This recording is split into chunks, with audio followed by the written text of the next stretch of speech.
on the agenda.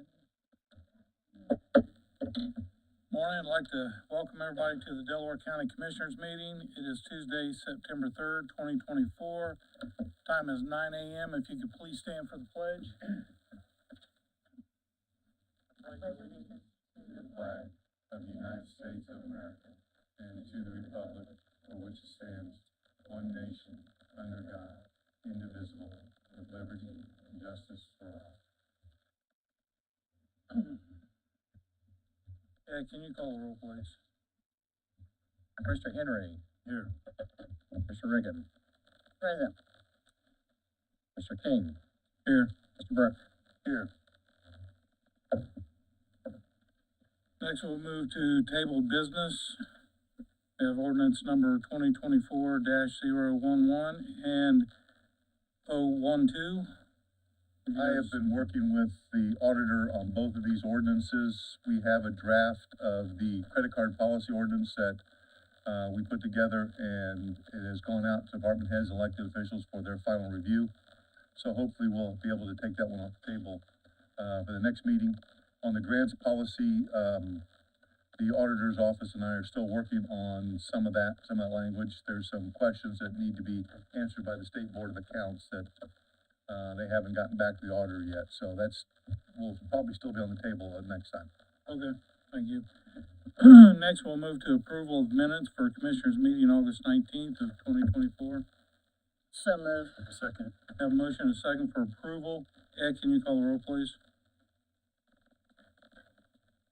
Mr. Riggin. Abstain. Mr. Henry. Yes.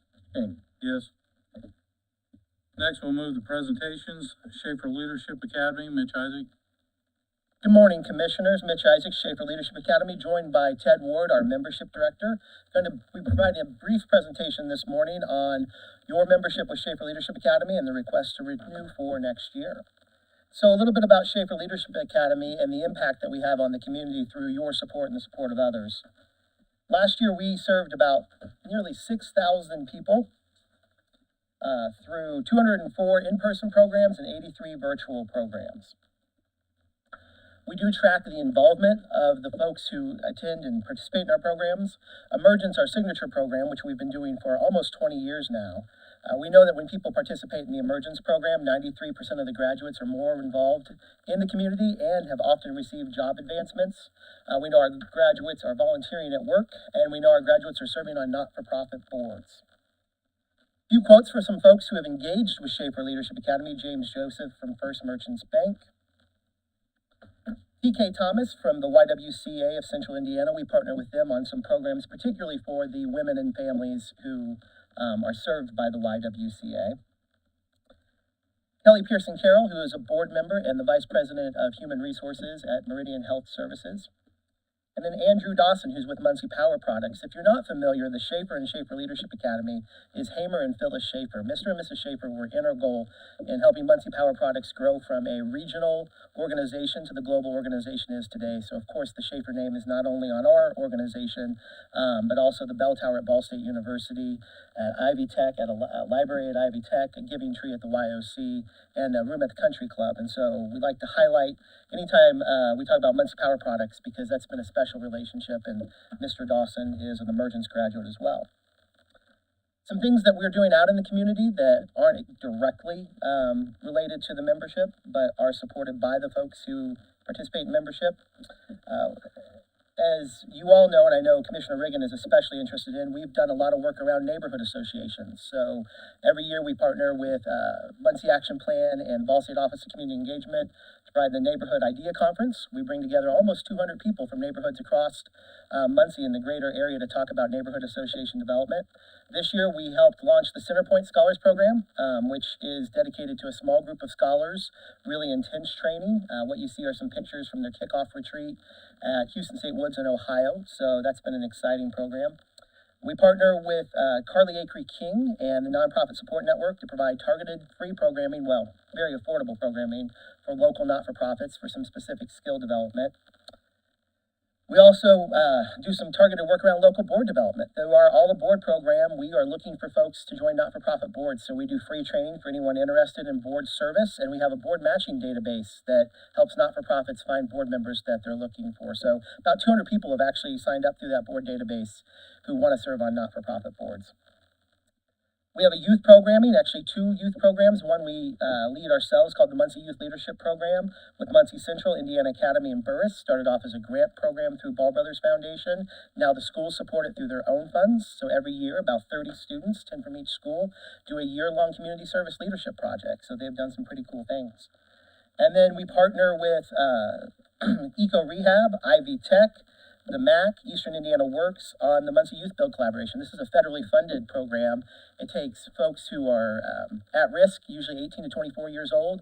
Maybe they have some high school education, maybe they don't, and it's about teaching them trades and construction through Eco Rehab, and then professional development through things that we do along with Ivy Tech and some others. Members of Schaefer Leadership Academy include a variety of organizations throughout the community: manufacturing, higher education, K through 12 schools, banking, workforce development, healthcare, tech, nonprofits, memberhood associations, chambers of commerce, small business, and of course, local government. So if you choose to return as a member, you'll see that the county's logo would be joined by many of our county's premier employers and community organizations.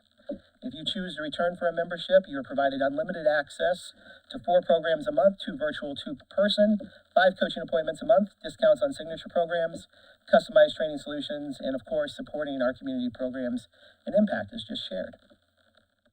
What questions can we answer for you? Well, thank you for this wonderful presentation. You know, I am a big fan, and I believe our level was $7,000, $7,500 for a presidential. $7,500. And we did have a nice comment a couple months ago from one of our employees that had been attending and was very impressed. So I would like to see us join again. I believe there's some money in our edit under that wellness fund that we could pay for it. So I would like to make a motion. You know what that account has in it? Off the top of my head, no. I wanna check the account first. We can table it. I'll make my motion to table. Would you like us to return or just wait for notice? Okay, all right. Any other further questions? No. Do I have a second? I'll second the table. A motion second. Ed, can you call roll, please? Henry. Yes. Ms. Reagan. Yes. Mr. King. Yes. Thank you. Thank you. Thank you. Next, we'll move to contracts for approval. Mr. Spangler?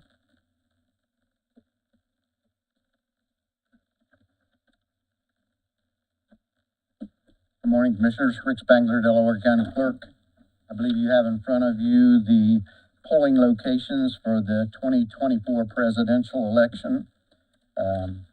We did have a couple moves in here that I'd like to make you aware of. First, precinct 14, 15, and 23 that was at the Ross Community Center.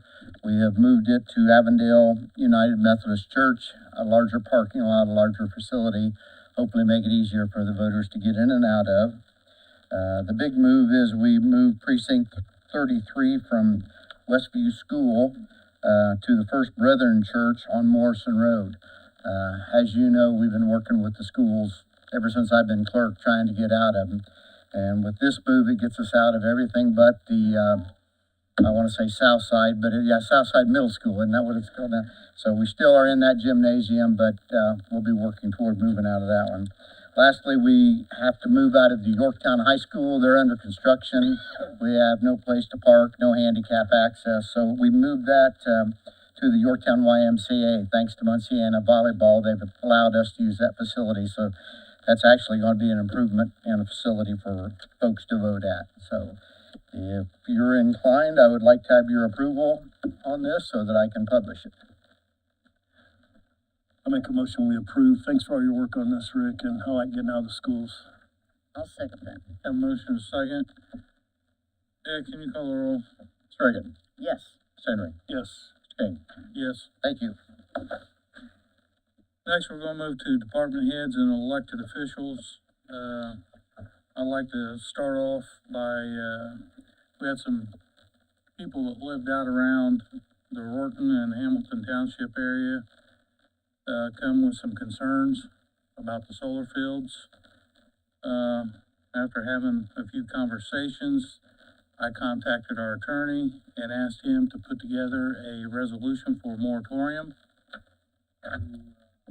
Stop any permitting or any construction work at that time. John, would you, like to go over the ordinance? Sure, it's an ordinance actually, so, this is an ordinance imposing a moratorium on filing and accepting new applications for solar farms until 12:01 a.m., January 1, 2025. It's based on the similar moratorium that was adopted, 2-3 years ago by this county. A moratorium shall be imposed on the county commencing on September 3rd for the acceptance, review, filing of any application by any person, firm, or entity seeking to place or install a solar farm on any property in Delaware County. Nothing in this moratorium shall prohibit any person, firm, or entity to conduct discussions, negotiations, meetings, or provide information about solar energy, any proposed project, or information about said project to any person, elected official, or organization. Moratorium shall remain in place until 12:01 a.m., January 1, 2025. That's the guts of the ordinance. I don't have an ordinance number, so I'll let the auditor's office. So I'd spoke with, Mr. Spangler about the possibility of having a question or a referendum put on the ballot in reference to solar for this election. We missed the deadline for this election. So then I asked if we could have a separate sheet of paper at the, all the polling locations to have people vote yes or no, about solar. And that's illegal now. Apparently some other county did that and it kind of messed the election up, so we can't do that. The next election would be in 26, of course. So that's kind of a thought I'm having, but also, I want to check into if there's any new information about, property value guarantees. And if there is, could we just do the property value guarantees on those zones special use? Because I don't want to, my big concern with property value guarantees is a conflict with any industrial or anything like that that we would have coming to Delaware County. So those are a couple things I want to check on. I would also, I've been thinking about this ordinance, I would also like to make that March 1st, give any newly elected officials an opportunity to kind of catch up on this and give them a couple months. It seems fair. So do we need an introduction on this, John? Yes. Need to introduce it. I'll make a motion, we introduce ordinance 2024-018 with the change of, the moratorium remain in place until 12:01 a.m., March 1st, 2025. Second. And we have a motion and a second for introduction. Can you call the roll? Ms. Henry, Yes, Ms. Reagan, Yes. King, Yes. I'll I'd make like a to motion, we suspend the suspend the rules. Second. Have a motion and a second to suspend the rules. Yeah, can you call the roll? Ms. Henry, Yes, Ms. Reagan, Yes. King, Yes. I'd like to adopt ordinance 2024-018 with the corrections I stated. Second. Have a motion and a second. Yeah, can you call the roll? Ms. Henry, Yes. Ms. Reagan, Yes. King, Yes. I know, planning commission, I know you guys are busy, but could you kind of research any new property value guarantee, information? And John, would you look into the possibility of limiting property value guarantees to just special use? Anything zone special use? Thank you. Special use just for solar or for all special use? Just special use. You can do solar, but I feel like that's, For any special use there's lots of things that have special uses, so. I know there is, Okay, all right, but see both ways, Okay, which no is problem. solar and special use. Okay, I can do that. I was trying not to point out solar, was my objective there. I understand. I just want some clarification, so I will fix the ordinance and send it to, Marissa, okay? Well, I spoke to this company last The, week. Adoption yet? Can you explain the moratorium? Because I think there's some people who don't understand the moratorium. I had this gentleman ask me what that means. That means right now that the solar companies, they cannot get any permits to start construction on the land. No solar can at this point in time. Till the moratorium is done. It'll be on three sides. Well, nothing can happen right now until the moratorium is released. Well, I need information on that. I heard nothing about, I had drones flying over the house and then all of I- a sudden. I spoke to this renewable energy Thursday. First time I spoke to this company. They started getting their leases in 2020. I asked them why no elected official had been contacted. Well, that's not what they do. They get their leases and they get all their stuff set in place before they notify anybody. So this has been going on since 2020.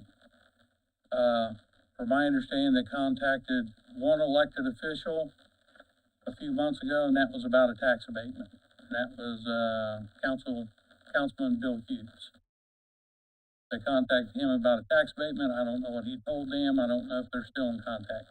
I have no idea. Bill Hughes. He's the only elected official that I know of that they've contacted. Because it really bothers me that elected officials, we see everybody in here in this room. We should have been contacted. We should have been notified or something prior to anybody getting any letters. I still don't have a letter that I've seen from this company, and it really bothers me that happens. And even prior to speaking with them, that's the reason why I got a hold of Mr. Brook about doing the moratorium, because like Shannon said, I talked to him about, the property value. That's big. On that, because it was in the ordinance at one point in time, then it was removed when we did the ordinance, but maybe that's something that we need to have added back into this. Me personally, I'm tired of these solar companies coming here, doing their business behind everybody, and then all of a sudden, after they get to the place where they wanna do it, then they send out the letters and everything. You know, I've also always believed that if somebody owns a property, it's not for me really to say what they can do with it, but it has to be good for both parties, the neighbor and, so that's one of the reasons why I wanted the moratorium. But nothing can be done until this moratorium is released. Okay?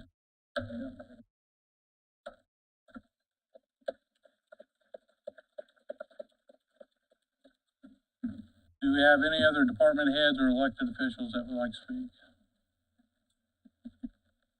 Good morning, Jane Miranda, Community Corrections. I am here seeking approval for Community Corrections to sell their transport van to the Sheriff's Department. Sheriff Skinner and Chief Stanley reached out to me because they are in desperate need of a transport van and have not had a lot of success in finding one. We have a practically brand new one that is underused. So we are willing to sell the van to the Sheriff's Department, as long as the commissioners approve it. My board has approved it, and then I just need commissioners' approval. What price did you put on it?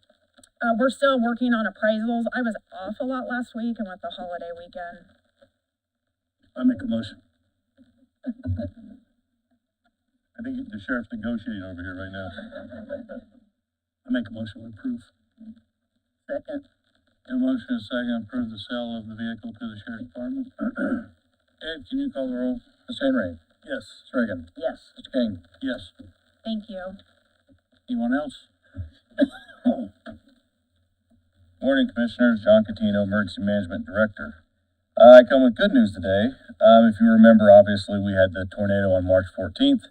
My office worked with several departments in Delaware County, not just county entities, but county fire departments and whatnot to secure some funding or reimbursement money. Unfortunately, we were not able to secure FEMA funding because we did not meet the threshold.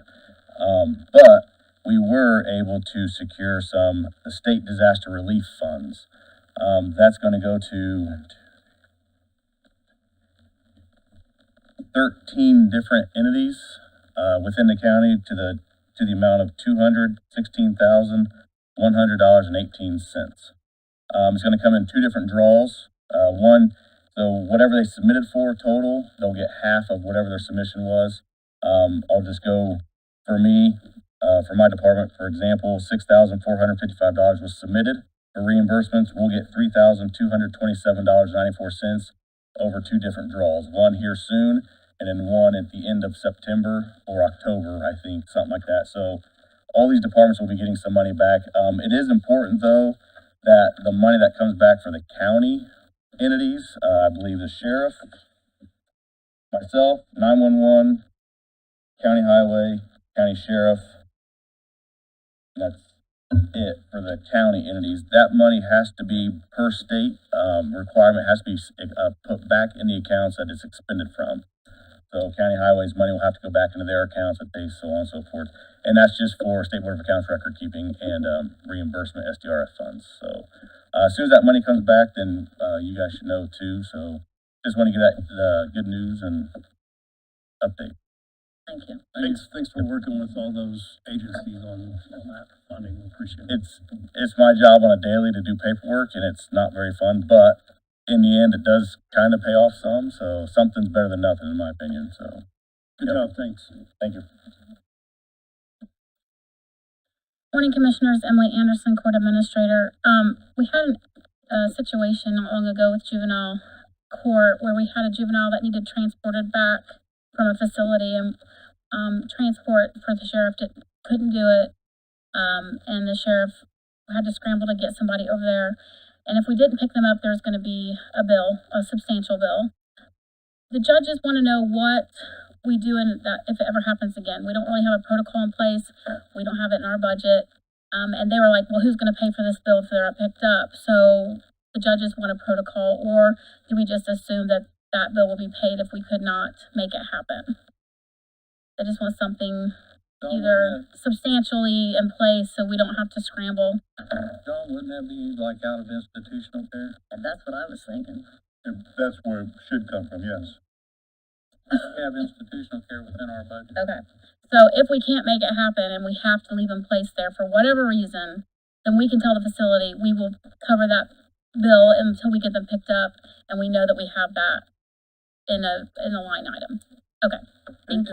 Sheriff, is there any reason though why we can't? I mean, I know you're busy and, cause I hate, cause how much was that gonna be? Like $5,000 a day. It was very substantial. Yes. I mean, we could almost, and maybe you could help us, one of you guys could help us out. Is there a transport company that could do it or something? So the individual that she's talking about in this particular case is a juvenile that has not been adjudicated to adult court. We don't deal with juveniles. It doesn't have anything to do with the sheriff's office.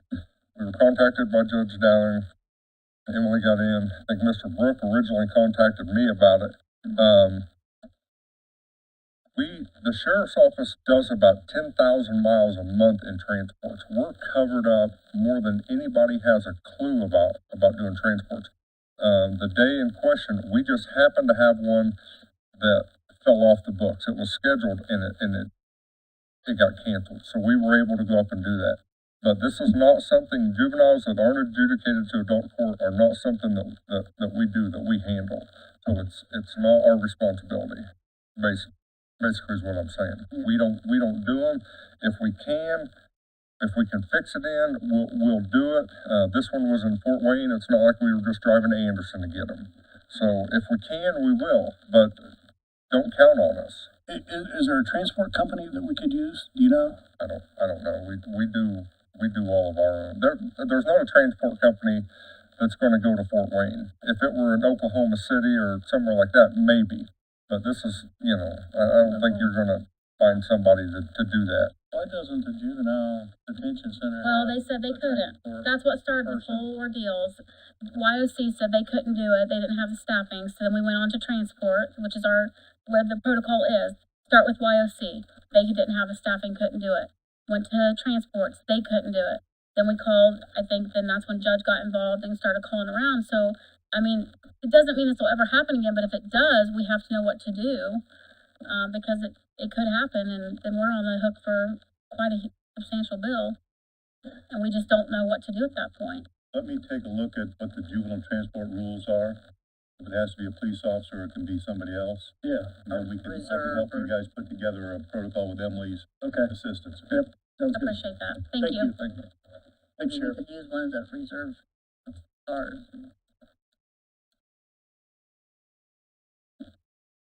Anyone else? I have, we're having issues with parking at our building around the circle and on Washington Street. Yeah, A lot of our employees are using that. So I have a letter that I have ready to send out, but I'm just needing to figure out who's gonna patrol it and start ticketing. Because with election and tax season coming up, we don't have places to park. this is really close to my heart because I had a grandfather who was in a wheelchair. And, when the ADA came out years ago, that's what they were saying, it was a physical disability. And I know that there's a lot of people that do have heart issues, and I feel for them too, because my mother had that also. But we've got to use some common sense here. If you can get up, take a shower, drive your car to work, you can surely walk a half a block or a block.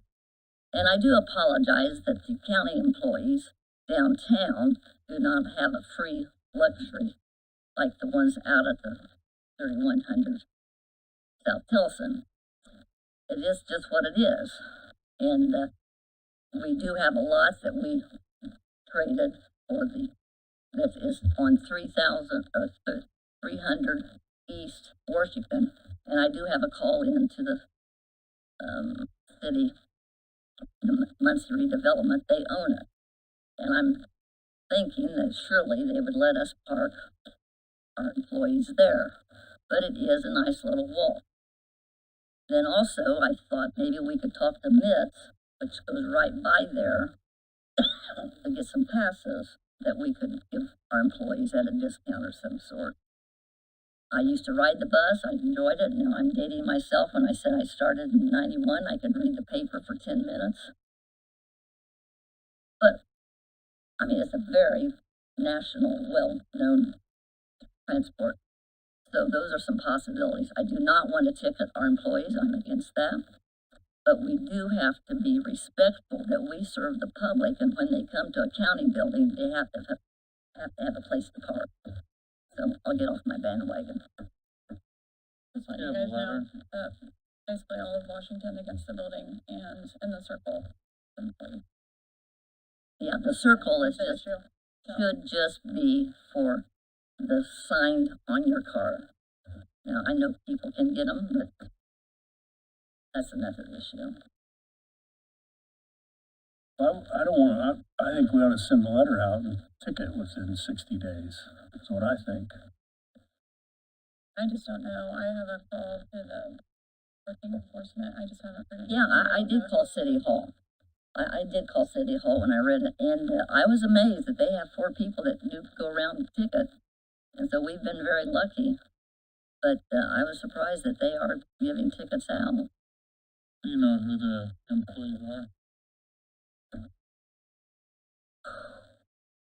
We don't need to name names or. I'm not saying that, but I mean, you could talk to these people personally too, Well- that you know who they are, Terry. They're department heads that they work for. Remember, we don't run the office, we run the building. And so it would be up to the department head to kind of warn them, I would think. You'll go ahead and send that out, Sarah. Thank you. Anyone else? Move on to payment of claims in the amount of $1,283,088.46. So move. Second. A motion and a second for payment of claims. Ed, can you call the roll? Mr. Henry. Ms. Reagan. Yes. Mr. King. Yes. Next, we'll move to payment of ARP claims in the amount of $120,065.50. So move. Second. Motion and a second. Ed, can you call the roll? Ms. Reagan. Yes. Mr. Henry. Yes. Mr. King. Yes. Next, we'll move to payment of payroll for 8/28/2024 in the amount of $945,126.40. So move. Second. Ed, can you call the roll, please? Mr. Henry. Yes. Ms. Reagan. Mr. King. Yes. Next, we'll move to public comments. First up, we have William Frazier. I do not see it. Next, we'll move to Doug Marshall.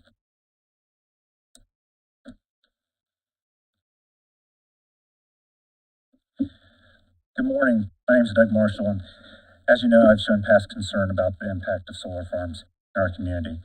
I just want to first say thank you to you for putting in place the moratorium. Commissioners, I appreciate how you especially have led the last couple of weeks by listening and deciding to hit the pause button in order to allow time to look at our current ordinance and make possible necessary changes. So thank you. As we know, the moratorium is the first step. And thank you, commissioners, for allowing us to take that step with you. Please know that we want to help in any way in taking the second step together and adjusting our ordinance. That work is for another day, but we are ready to help. Leadership is difficult, and I truly respect your service. What I've been drawn to over the past 2 weeks is a phrase that relates to all of us involved in this that you can find in Esther 4:13-14. That phrase is, for such a time as this. For such a time as this, indeed, over past days, I've witnessed true democratic government in action, leaders making time to take input, citizens working together, and neighbors actually meeting each other and collaborating towards a common goal. Commissioners, you have set Delaware County on the path toward a positive resolution by establishing the moratorium. And it's our deepest, I hope you hear, our deepest gratitude and thanks. It's a step-by-step process, and we'll be glad to take the next steps with you. For such a time as this, commissioners, neighbors, and friends, thank you. Next, I believe it's Autumn.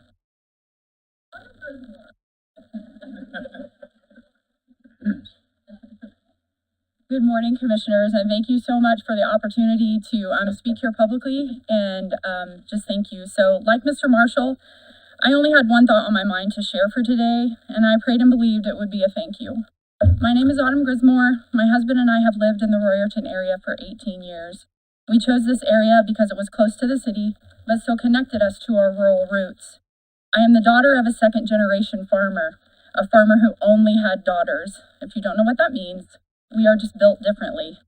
I grew up with our few hundred-acre hog farm being my source of food, play, safety, family ties, and faith.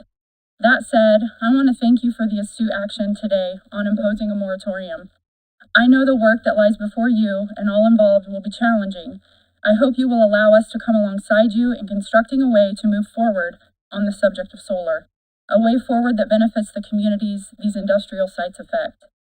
I am concerned not only for the health, safety, and welfare of the people who live near these industrial sites, but also for our land.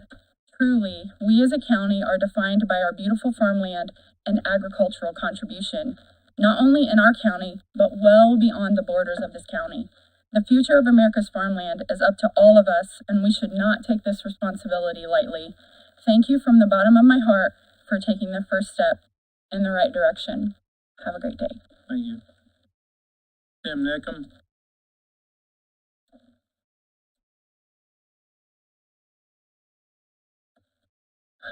Good morning, Tim Nickum. I live in Harrison Township, County Road 500 West. It's really a pleasure to not have to be up here with critical remarks. I want to say, honestly, And sincerely to all of you, thank you for your action today. On the behalf of hundreds of residents of the Gaston area, the Albany area, and our newfound friends in the Roriton area who have been exposed to this threat. Mr. King, I empathize with your thoughts where you said it's a gut punch and it's frustrating to live in darkness, not know what's going on till the last minute, till it's too late in a lot of places. That's what a lot of us residents have lived with for a long time, and it is a gut punch. And in the Gaston area, we know that Invenergy has not gone away, and we live with that constant reminder. So I'm very pleased that perhaps this time we can open this subject back up and really do a job here to protect all of us. Mr. Henry, I think your comments are going in the right direction. Both of you mentioned the property value guarantee. That's something that the study committee did think was very important. And Mr. Brooks, I would make a recommendation that your first email be to your counterpart in Madison County. They have put together an admirable solar ordinance, and it does include a property value guarantee. There are also other counties in Indiana which have done so also. So again, thank you very, very much. Thank you. Next, Cheryl Dawson. Morning, and thank you also, Cheryl Dawson. I live at the corner of State Road 28 and Wheeling Pike or Wheeling Avenue north of Muncie, near the proposed Roriton project. Thank you for the moratorium. I also appreciate it. I emailed this morning to the three commissioners, you three, an article on the dangers to good farmland. So you probably have that in your inboxes. It talks about the tendency to clear topsoil and previously I had a letter sent to you last December about drainage problems. So these problems are still going to be in my mind going forward. But yeah, sincerely, thank you so much. And to Mr. King, some of us have become aware of, PJM report we found. It's dated August of 2020. It was done as a study for the interconnections of the grid. And there's a map in that report that shows a solar facility smack where the proposed Roriton project would be. So this very obviously was being planned a long time ago, and I don't know if there's a connection back to AEP or INM with this. I'm always suspect with the solar companies. This particular one, I believe, is a relatively smaller solar company. So I'm always worried that they may in turn sell the leases. And then if those leases would end up in the hands of a public utility, I worry about the smaller farmers who have leased their land. I don't know, it's just my gut instinct that I'm talking, but I want to be careful that some of these farmers don't ultimately lose their land down the road by signing these leases. And then I'm worried that the land won't be good for farming any longer at the end of the leases. And that's tied to the article that I emailed. Thank you again very much. Thank you. Next, Ron Crouch. Not here. Stephen Hines.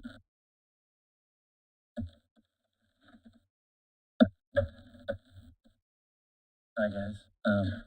My name's Stephen Hines. I think I can speak for Ron too. He had his anniversary was yesterday, so he left to take care of his wife. So I just wanted to say thank you guys again, just like everybody else has, for the moratorium, and specifically Commissioner Henry. Thank you for your work for trying to get it on the ballot, and then again doing the extra work trying to get it on a separate piece of paper, because that's what's gonna bring us all together is exposure to all this. Because the Gaston people, they had to fight this by themselves, And, you know, we're right next door in Orton, and we didn't go to bat for them like they have for us. And so, I think really a lot of people don't look at this stuff until it's right in their backyard. And so, just exposing this, and getting people, you know, educated on it, is gonna be a big deal. So I hope you guys keep pushing in that direction. And yeah, again, thank you, Mr. King, for the, property right by, guarantee. I think that's common sense to have that in there. Yeah, and just thank you guys again. I won't take too much of your time. Yeah. Tim Carter. Tim Carter, I live out by, well, the easiest thing to say is Tony Winery, because we all know that, right? So, been here for about 18 years or so, call it my home. I want to also echo everybody else by saying thank you for what you've just done. We really appreciate that. I also, Mr. King, really kind of respect what you're saying. I'm a huge believer in transparency, and I think that tells you a lot about these companies when there is no transparency, that they're basically trying to get all their ducks in a row so that they can just steamroll you once they actually decide to move forward. And I want us to all think about that, because that to me is a huge red flag, right? I mean, I'm not going to go through this today because you guys put in what you did this morning. But there's environmental issues, there's safety issues. You know, these companies like to downplay all these things and say, oh, you know, that's not that big of a deal. There's going to be a chain link fence at the end of my driveway with barbed wire on the top of it. I mean, if it's not a safety issue, why do you have that, right? And so those kinds of things I think are something that we all want to think about. The other big one that a lot of people don't talk about, the solar farm certainly don't talk about, is the long-term impacts. This solar farm has a lifespan, and when it is done, what happens next, right? And as a community, we have felt this pain, right? I want you to think about, you know, all of the site reclamation we have from all these previous manufacturing plants that just polluted the environment. And these solar farms are not necessarily environmentally friendly, right? And so, oh, you can go back to farming when this is all done. No, you won't be able to, right? And so we're losing our farmland. So think about that. Another one to think about, it's not something we deal with here, but across the country, is mining reclamation. It's the same thing. If you've ever been to mine lands that have been reclaimed, they're not even close to the same as what they once were. So by putting in solar, we're going to be losing our farmlands for potentially ever. And that's something to think about, is the long-term impacts of these decisions, not just the short-term. Plus there's the financial ones. You were just mentioning that if this goes into a utility company, we're going to lose all the ability to tax these lands, so we're losing those revenues. There's so many things to consider, and again, the solar farms tend to downplay all these and just kind of minimize them, or they'll use examples from very small, obscure things that really don't apply. It's not apples and apples, right? And they'll use those as examples for why we shouldn't be concerned, but ultimately, we really, really should be concerned. So thank you for taking the time to really consider this and work through it. And I really encourage the word transparency. You know, let everybody make a decision based on the actual information that is going on, and not just based on the stories that one side is telling, right? Thank you. Jules Carter. Hi, I'm Jules Carter. I live on 25 West. I come at this a little bit different. I actually just returned last night from a funeral in Connecticut, where when we were visiting, we have family in New England that comes visit us and loves the landscape. And when they said, oh, how's everything in Muncie? And I mentioned the solar farm, and oh my goodness, Connecticut has been on a trajectory for clean energy a little bit longer than we have. This area is farmland, it's a lot of fruit farms. They have fought a nuclear power refuge, they fought wind farms, and they were softer about solar. They put me in the car, they brought me to the solar field. The sound was unbelievable. Like, these are townies, my great grandparents lived there, so these are family. When they saw me, was rushing out saying, I knew you when you were this big. And I asked this, and they didn't know about the sound. They wish they had known about the sound, and which I thought was really remarkable that every person of every age group said that. I asked about property values, and they said that there was a line, but it expired after 24 months that nobody knew about. So they did not hold up their end of the deal. So 24 months later, if people wanted to sell, they really couldn't, no realtor would touch them. And I don't know what that means for us, because I literally just got off a plane yesterday after funerals, so I'm a little bit high strung, but that was my big takeaway. They would have never done it. And this is a community that it's a little bit more liberal, that really was embracing the idea of green energy, and they didn't realize how much they were being lied to. So thank you for all you're doing. We are all in this together because we want Delaware County to thrive. We raised our son here. We work here. I own a small little business in downtown Muncie. Love it here, but I was shocked when I heard that little 24-month They only guaranteed it for 24 months, and that they would have all not done it because of the sound more than anything. So that's my takeaway. Thank you so much for all you're doing. We really appreciate you. Billy Bennett?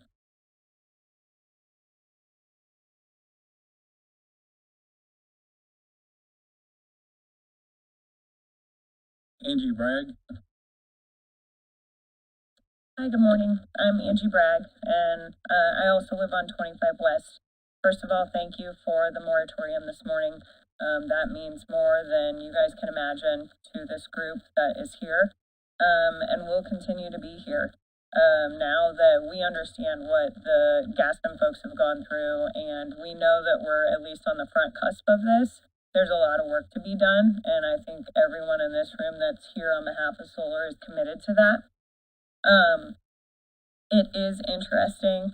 There's a couple of things, and I will try not to be redundant, but unfortunately the redundancy, I think, is what is impactful, because we're all feeling the same things. So what happens after March 2025? When, does this restart? So those are things, I know we've got work to do in the meantime. But the questions are, why do they want our land? Obviously, it's very lucrative for these solar companies. They're getting carbon credits. It's related to government work, things like that are all done at the federal levels. I know, I understand that. But I can only assume, too, it's access. Highway 28, there's hundreds of workers that come to actually install these solar farms. Where are they going? How can they get in there? These are all impacts to short-term and long-term use of how that land is utilized. And then just understanding the historical success. My thing is I look at this and I don't trust anyone when it comes to this type of taking over land. Question everything. So what has happened to the solar farm communities before us, just like Jules was talking about? There's all kinds of historical data. We are not the first. In fact, it's kind of funny, I had forgotten this, but my parents are from a small town in Wisconsin, Soldiers Grove. And in 1981, it was the first solar town USA. And the whole objective of making that a solar town was they had to move their town because of flooding. And so the government gave them money to relocate the town if they made it a solar town. And I can tell you today, it's not used. It's no longer a solar town. So that leads to what happens when the panels expire. How do you dispose of them? What's that impact to our community? There's that laundry list. I feel like we've got a lot of work to do. We all have jobs, right? We're all working, so we're doing this in our spare time, and it's interesting what you can uncover, and I guess we're thankful for Google right now. Health impacts. So we have folks on our road. Just our road is pretty amazing, but I've got heart issues, pacemakers, people that are in wheelchairs. We have one that she has a seizure disorder. What happens? Because this elevates all of that. And then just our overall, Jules and everybody has talked about the noise impact. It's called a solar island effect. Our temperature around our area is going to go up 7 to 10 degrees. Like, you don't think that that's that big a deal, but it is. So, That's for 3 minutes. Thank you. Thank you. I appreciate it. Amanda Kishel?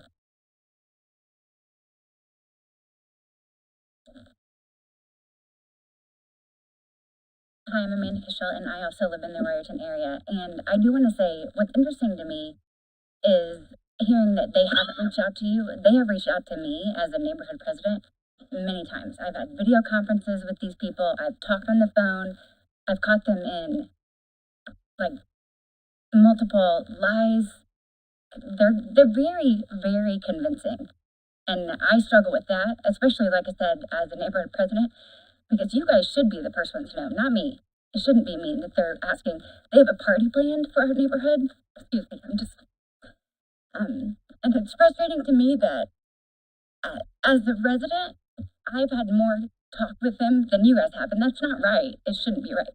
So thank you for everything you've done. I know people have reached out to you, and I'm very thankful that you put the moratorium in. Okay, thank you. Trent Larson.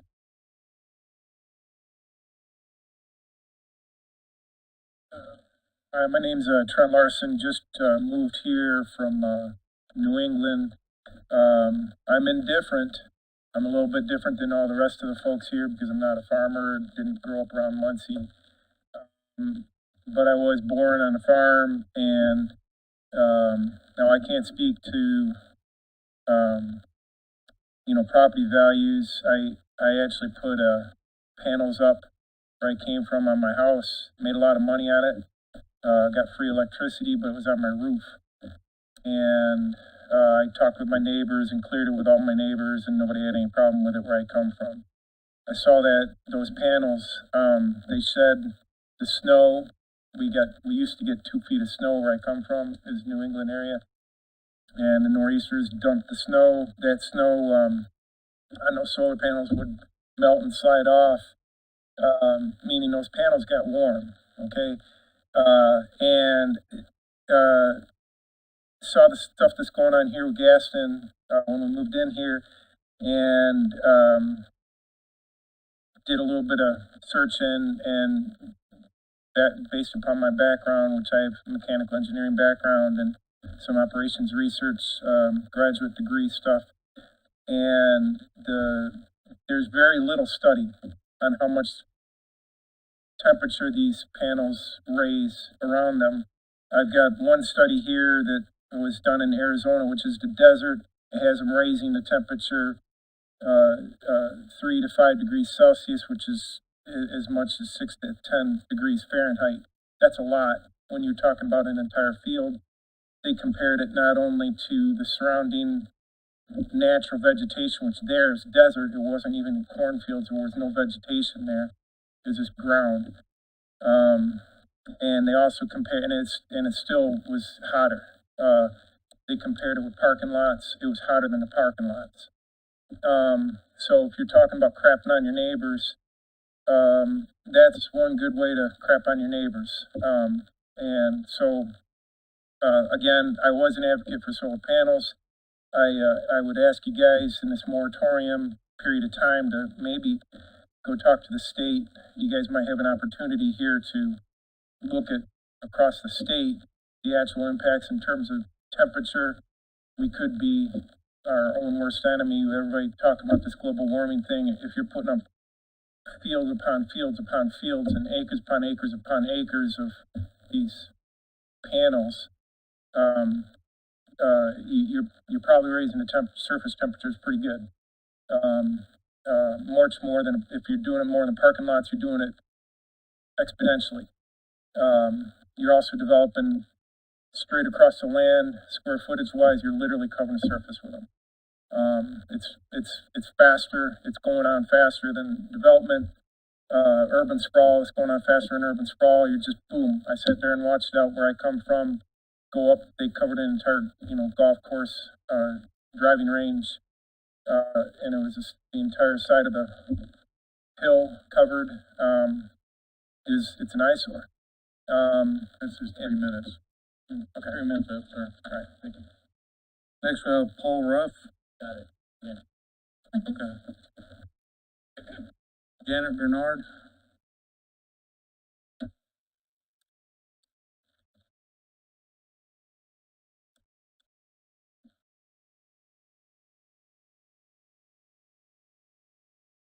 Good morning, commissioners. I did have a speech prepared, but of course now I don't need to speak to that. So the only thing I want to do at this point is to leave you with an important quote from the Rhode Island University study on property values. One of the eye-opening statements they conveyed was this: solar installations require over 10 times more land area than non-renewable sources to generate the same amount of energy, and the requirement of large tracts of land for their construction has become the largest cause of land use change in the United States. Lastly, I know Autumn Grismore sent all of you a link to the Miller study. I hope all of you take the time to read it if you haven't done so already. I appreciate your time and attention in listening to our concerns over the adoption of the moratorium And I apologize, I'm Janet Gernon, and I'm a resident in Mount Pleasant Township. Thank you.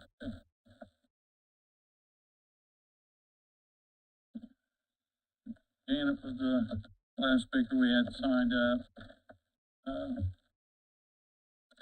Ms. Dawson did make a good comment about who's going to purchase this power.